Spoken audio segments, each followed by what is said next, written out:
Grandpa Ebu, I didn't expect to find you at the shrine of Ebu. Yes, Nibu, I like to come here to contemplate. What is new with you, grandson? Well, Grandpa Ebu, I was just talking with Mrs. Taboo, my second-grade teacher, about the latest controversy involving the Minister of Immigration, Mr. Jason Kenney, and the Harper government's response. What is it all about, Nibu? Well, apparently one of the staff members in Jason Kenney's office mailed a letter to some of the conservative members of Parliament to raise another $200,000 for campaign advertising. But the staffer used the official Minister of Immigration letterhead to send the letter, instead of using material from Jason Kenney's own Conservative Party office. And so what happened, Nibu?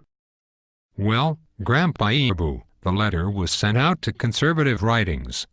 But one of the letters was accidentally sent out to an NDP member of Parliament, which is how the whole thing came out into the open. I see.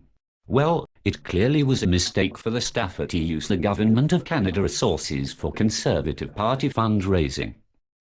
Yes, that's what got the Conservatives and the Minister of Immigration, Jason Kenney, into hot water. But what was even worse was the fact that the fundraising letter talked about targeting Canadians in various ethnic groups. It stereotyped different ethnic groups and talked about how to appeal to these stereotypes. It makes one cynical about how politicians view Canadians. So I came up here to think too. And what has been the result of this controversy, Nibu? Well, the Minister of Immigration said that he was traveling on government business at the time that the letter was sent out, so he wasn't able to review it. The staffer responsible for sending the letter was fired. Sacked. Given the old heave-ho.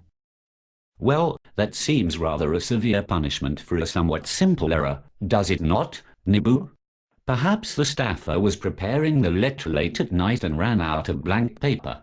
Maybe it was too late to make a quick trip to Staples, so he thought he would use the Minister of Immigration's letterhead instead.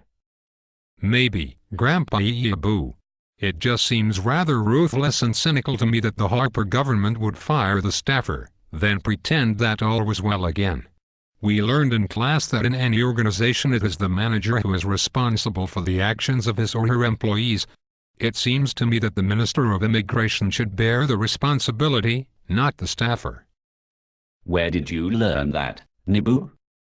In our course on organizational behavior, Grandpa Ebu. My. The things they teach in second grade these days.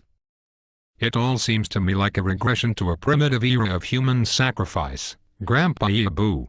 The Conservatives get themselves into a mess, sacrifice some poor low-level employee, and then all is well again. Or at least they hope so. Well, that is a little bit extreme, isn't it, Nibu? Comparing the Harper government's response to this issue to the practice of human sacrifices.